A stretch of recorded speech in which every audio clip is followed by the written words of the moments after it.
Good morning students. आज जो topic हम कर रहे हैं वो सिलेबस में मेंशन्ड है as writing instructional objectives using behavioural terms. Behavioural terms use करते हुए हम शैक्षणिक उद्देश्यों को किस तरह से लिखते हैं। आपके सिलेबस में ये जो टॉपिक है वो इस पूरे सिलेबस का सबसे यूज़फुल और इम्पॉर्टेंट टॉपिक है जो आपको एज ए टीचर बहुत ज़्यादा हेल्प करेगा।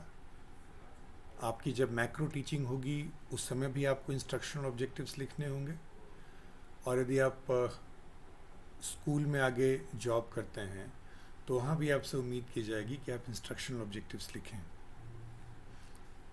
कई बार इंस्ट्रक्शनल ऑब्जेक्टिव्स इंस्टीट्यूशंस की तरफ से दिए जाते हैं और टीचर जो है वो उसके हिसाब से अपनी टीचिंग को ऑर्गेनाइज करता है। तो आपने ये वाला जो टॉपिक है बहुत ही ध्यान से करना है, और जो आपके इस पेपर में मैं असाइनमेंट देने वाला हूँ वो भी इसी टॉपिक से लिंक्ड है। तो इसमें जो हम डिस्कस करने वाले हैं, सबसे पहले तो इंस्ट्रक्शन ऑब्जेक्टिव्स क्या है, उसके क्या उद्देश्य होते हैं और उसके क्या फ़ायदे हैं। फिर इंस्ट्रक्शनल ऑब्जेक्टिव्स के जो डोमिनेंट 3 मॉडल्स हैं वो कौन कौन से हैं। उनमें से एक मॉडल है बिहेवियरल टर्म्स वाला। इंस्ट्रक्शनल ऑब्जेक्टिव्स बिहेवियरल टर्म्स में जब लिखते हैं तो उसके 4 इंपॉर्टेंट कंपोनेंट्स कौन से होते हैं वो पढ़ेंगे। स्मार्ट ऑब्जेक्टिव्स कैसे लिखे जाते हैं, और चूंकि हमारा फोकस बिहेवियरल ऑब्जेक्टिव्स पे है तो behavioural objectives obviously behaviour change पे डिपेंड करता है। और आपको याद होगा कि जो लर्निंग की डेफिनेशन है वो भी है relatively permanent change in behaviour. तो लर्निंग के जो 3 डोमेन्स हैं, जो बिहेवियर चेंज के 3 डोमेन हैं, वो जानना ज़रूरी है, क्योंकि उसी की समझ से जो पॉसिबल एक्शन वर्ब्स हो सकते हैं उसकी समझ होगी, जिसके बेस पर हम इंस्ट्रक्शनल ऑब्जेक्टिव्स बिहेवियरल टर्म्स में बेहतर तरीके से लिख सकते हैं। तो आपने ध्यान दिया होगा कि आपके सिलेबस में तो सिंपली इतना लिखा है कि writing instructional objectives using behavioural terms, but मुझे एज ए टीचर ये लगता है कि उस टॉपिक को समझने के लिए आपको ये सब टॉपिक समझने जो है वो ज़रूरी हैं। तो आइए शुरू करते हैं मीनिंग और ऑब्जेक्टिव से। बट उसके पहले ऑब्जेक्टिव्स क्यों ज़रूरी है उसके बारे में कुछ आइडियाज़ मैं आपसे शेयर करूं। इन जनरल ऑब्जेक्टिव्स क्यों ज़रूरी है। इंस्ट्रक्शन लर्निंग के क्षेत्र में तो ऑब्जेक्टिव ज़रूरी है ही, लेकिन इन जनरल ऑब्जेक्टिव्स क्यों ज़रूरी है। एक बहुत महत्वपूर्ण किताब है जिसके बारे में मैंने क्लास में कई बार जिक्र किया है, 7 habits of highly effective people, जिसके राइटर हैं स्टीफन कोवी। उनके जो 7 हैबिट्स हैं उसमें से एक हैबिट है begin with the and in mind. आप एंड में जो रिजल्ट चाहते हैं उस रिजल्ट के हिसाब से चीज़ों को ऑर्गेनाइज करें। योगी बेरा एक और थिंकर हैं, वो कहते हैं if you don't know where you are going, how are you gonna know when you get there. तुम कहाँ जा रहे हो, यदि ये तुमको एक क्लियर नहीं है तो तुम जब पहुँच जाओगे तो पता कैसे चलेगा कि तुम पहुँच गए। तो ऑब्जेक्टिव्स जो है वो आपको कहाँ जा रहे हैं ये तय करने में मदद करता है। और एजुकेशन इन जनरल एक गोल ओरिएंटेड प्रोसेस है, इसलिए उसमें ऑब्जेक्टिव्स होने ज़रूरी हैं। यहाँ पर आपको थोड़ी क्लैरिटी होनी चाहिए। एम्स, मिशन, विजन, वो भी एक तरह का ऑब्जेक्टिव्स जैसा लगता है दिखने में। गोल्स और ऑब्जेक्टिव्स ये तीनों एक जैसे लगते हैं, बट एक्चुअली इनमें क्या अंतर है और क्या रिलेशनशिप है उसकी समझ से हम इस टॉपिक की शुरुआत करते हैं। ये देखें, जो सबसे ब्रॉड है वो है मिशन और विजन, जिसमें एक जनरल दिशा मिलती है। गोल्स हैं जो विजन मिशन को मेजर करने के पॉइंट ऑफ व्यू से बनाते हैं, बट वो ऑब्जेक्टिव्स हो जाते हैं। गोल्स मेजरेबल नहीं होते, एक जनरल गाइडलाइन होते हैं, और उन्हीं गोल को हम जब और कंक्रीटाइज करते हैं, एब्स्ट्रैक्ट से उसको कंक्रीट फॉर्म में कन्वर्ट करते हैं, तो वही ऑब्जेक्टिव्स हो जाते हैं। तो आप देख रहे हैं कि जहाँ मिशन विजन बहुत ब्रॉड हैं, ऑब्जेक्टिव्स बहुत स्पेसिफिक होते हैं। ऑब्जेक्टिव्स जो हैं वो मेजरेबल होते हैं। फॉर एग्जांपल बच्चों को अच्छा नागरिक बनाना ये मिशन है। ऑब्जेक्टिव्स जो हैं उसके हो सकते हैं कि जो विद्यार्थी हैं वो जो 6 फंडामेंटल राइट्स हैं उसकी सूची बना सकें, ये मेजरेबल है।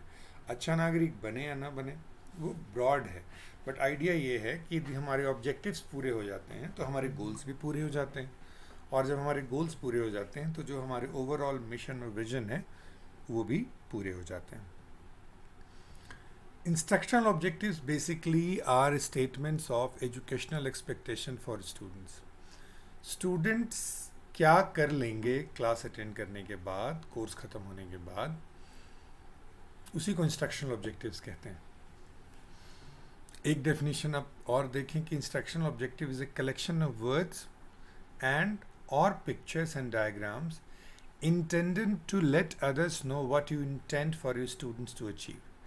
इसमें जो एक चीज़ और ऐड की है रॉबर्ट मेगर ने, वो कही कि इंस्ट्रक्शनल ऑब्जेक्टिव्स हम वर्ड्स में एक्सप्रेस करें ज़रूरी नहीं है, पिक्चर्स और डायग्राम्स के थ्रू भी प्रेजेंट कर सकते हैं, रिप्रेजेंट कर सकते हैं।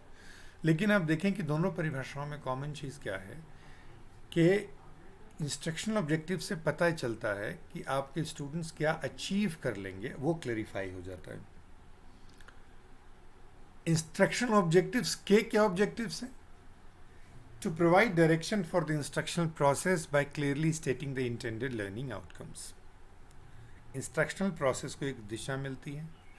To convey instructional intent to pupils, parents and educational organizations. विद्यार्थियों को, उनके माता पिता को, शैक्षणिक संस्थाओं को क्लियर हो जाता है कि क्या एक्सपेक्टेड है। और to provide a basis for evaluating pupil learning by describing the performance to be measured. एक तरह से इवेल्युएशन का फ्रेमवर्क भी वहीं से निकल के आ जाता है। इस स्टेज पे मैं आपको क्लैरिफाई कर दूं कि रिसर्चेस जितनी हुई हैं उसने बहुत क्लियरली डेमोन्स्ट्रेट नहीं किया है कि स्टूडेंट अचीवमेंट और राइटिंग ऑब्जेक्टिव्स के बीच को कोई बहुत स्ट्रॉन्ग लिंक है। लेकिन फिर भी ये एक अच्छी एजुकेशनल प्रैक्टिस मानी जाती है कि ऑब्जेक्टिव्स को हम लिख लें, ताकि स्टूडेंट्स और जो बाकी स्टेक होल्डर्स हैं उनसे क्या उम्मीदें हैं वो क्लियरली, अनएम्बिग्यूअसली, अनइक्विवोकली, कैटेगरिकली डिसाइड हो जाए, कम्युनिकेट हो जाए। इसके बेनिफिट, जैसा मैंने कहा, प्रोग्रेस मॉनिटर कर सकते हैं कि हमारा लक्ष्य ये था कि बच्चों को 6 फंडामेंटल राइट्स की लिस्ट बना सकें, 2 ही बना पाते हैं, तो हम अपनी प्रोग्रेस को मॉनिटर कर सकते हैं। स्टडी मटेरियल जो बच्चों को प्रोवाइड करने हैं वो क्लैरिफाई कर सकते हैं।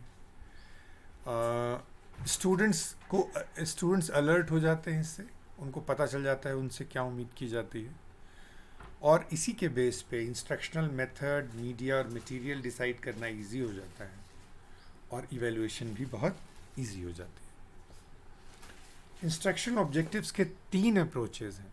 पहला, मेगर्स बिहेवियरल ऑब्जेक्टिव्स, हम भी बिहेवियरल टर्म्स पे ही फोकस करने वाले हैं, लेकिन जो बाकी 2 अप्रोचेज हैं उनकी भी बेसिक्स आपको क्लियर होनी चाहिए, टेट के पॉइंट ऑफ व्यू से, टीजीटी का जो एग्ज़ाम होता है उसके पॉइंट ऑफ व्यू से। दूसरा है ग्रोनलू, रॉबर्ट मेगर एंड नॉर्मन ग्रोनलू, जिन्होंने जनरल स्पेसिफिक ऑब्जेक्टिव्स की बात कही, और तीसरा इलियट आइजनर का एक्सप्रेसिव ऑब्जेक्टिव्स। मेगर जो हैं वो कहते हैं कि जो ऑब्जेक्टिव्स हैं ऑब्जर्वेबल आउटकम्स के रूप में दिखाए होने चाहिए, मतलब जिसमें कि कौन से बिहेवियर में कितना परिवर्तन होगा ये क्लैरिफाई होने चाहिए, उनको बिहेवियरल ऑब्जेक्टिव्स कहा रॉबर्ट मेगर ने। ये रॉबर्ट मेगर हैं। एग्जाम्पल के रूप में देखें तो वो कह रहे हैं कि टीचर ये नहीं बोलेगा कि मैं आज जा कर के मल्टीप्लिकेशन पढ़ाऊँगा। टीचर बोलेगा given 3 minutes of class time the student will solve 9 out of 10 multiplication problems of the type 5 multiplied by 4। मतलब सिंगल डिजिट के मल्टीप्लिकेशन के 10 क्वेश्चन यदि मैं दूं तो बच्चे 3 मिनट में 9 क्वेश्चन सॉल्व कर लें। अब आप देखें कि ये सिंपली ये नहीं कह रहा है कि आज मैंने ये सिंगल डिजिट वाले मल्टीप्लिकेशन पढ़ानी है, वो स्पेसिफाई कर रहे हैं कितनी देर में बच्चे उसको सॉल्व करेंगे, क्या वो सारा ही सॉल्व कर देंगे। मतलब मास्टरी लेवल कितनी एक्सपेक्टेड है, 90% या 100%, किस टाइप का मल्टीप्लिकेशन, ये भी क्लेरिफाई हो रहा है। तो आप देख रहे हैं कि जो बिहेवियरल ऑब्जेक्टिव्स हैं उसमें एक क्लियर दिशा मिल जाती है, इवेल्युएशन का एक सिस्टम डेवलप हो जाता है, और इंस्ट्रक्शन क्या देना है और क्या नहीं देना है वो भी इजीली क्लेरिफाई हो जाता है। डायग्रामेटिकली कहें तो पहला क्या है, state the specific behaviour, then teach the specific behaviour and test the specific behaviour. 3 steps हैं, स्टेटिंग, टीचिंग और टेस्टिंग। तो ये डायग्रामेटिक रिप्रेजेंटेशन है रॉबर्ट मेगर के बिहेवियरल ऑब्जेक्टिव्स के मेथड का। दूसरा है नॉर्मन ग्रोनलू के जनरल और स्पेसिफिक ऑब्जेक्टिव्स के मेथड। ये कहते हैं कि हमें जब ऑब्जेक्टिव्स बना रहे हैं तो 2 लेवल पे ऑब्जेक्टिव्स बनने चाहिए। एक को कहते हैं जनरल स्टेटमेंट और दूसरे को कहते हैं स्पेसिफिक स्टेटमेंट्स। तो आप ये देखें कि जो पिछला रॉबर्ट मेगर का अप्रोच था वो बहुत कुछ इंडक्टिव अप्रोच था, और नॉर्मन ग्रोनलू का जो अप्रोच था वो कहीं काफ़ी डिडक्टिव अप्रोच है, जनरल से डिड्यूस कर रहे हैं स्पेसिफिक की तरफ। जैसे मल्टीप्लिकेशन कराना एक जनरल ऑब्जेक्टिव है, बट सिंगल डिजिट मल्टीप्लिकेशन कराना वो स्पेसिफिक ऑब्जेक्टिव है। जैसे इसको इनके स्कीम के हिसाब से यदि हम देखें तो वो कहते हैं student can perform simple multiplication, they can define what multiplication means in his or her own words, they can define relevant terms such as multiplier and product, ये general है, and can solve problems of the type 5 multiplied by 4। Diagrammatically देखें तो ग्रोनलू क्या कह रहे हैं, state the general objective and a sample of a specific behavior, direct teaching towards general objective, and then base test questions on the sample of a specific behavior। Elliot Eisner बिल्कुल अलग सी बात कर रहे हैं। वो कह रहे हैं कि सारे इंस्ट्रक्शनल ऑब्जेक्टिव्स जो हैं वो आउटकम पे फोकस हों, ये ज़रूरी नहीं है। कुछ इंस्ट्रक्शनल ऑब्जेक्टिव्स जो हैं वो लर्निंग प्रोसेस पे भी फोकस किए जानी चाहिए। तो आप ये देख रहे हैं कि ये बिल्कुल पिछले 2 मॉडल से ये बिल्कुल डिफरेंट है। इनके ऑब्जेक्टिव्स को एक्सप्रेसिव ऑब्जेक्टिव्स के रूप में जाना जाता है। For example, students will attend a live symphony performance, या students will visit a museum in order to know about the historical facts.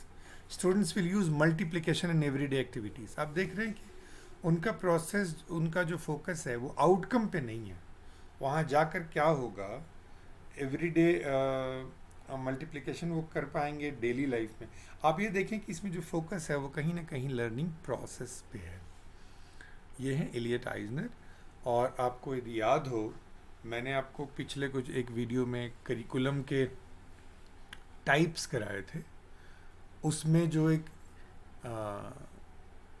Null curriculum के बारे में जो बहुत ज़्यादा आइडियाज़ दिए थे वो इलियट आइजनर के थे। तो इलियट आइजनर ने एक्सप्रेसिव ऑब्जेक्टिव्स के बारे में भी बहुत इंपॉर्टेंट चीज़ें कही है। अब हम आ रहे हैं जो आपका रियल टॉपिक है, instructional objectives in behavioural terms. Behavioural objective is an instructional outcome stated in measurable terms, ये मैं आपको कह चुका हूँ, which gives direction to learners experience and becomes the basis for student evaluation. Learner के लिए आसान हो जाता है, टीचर के लिए आसान हो जाता है, और इवेल्युएशन की प्रक्रिया आसान हो जाती है, क्योंकि उसमें जो आउटकम है वो मेजरेबल टर्म्स में मेंशन किए जाते हैं।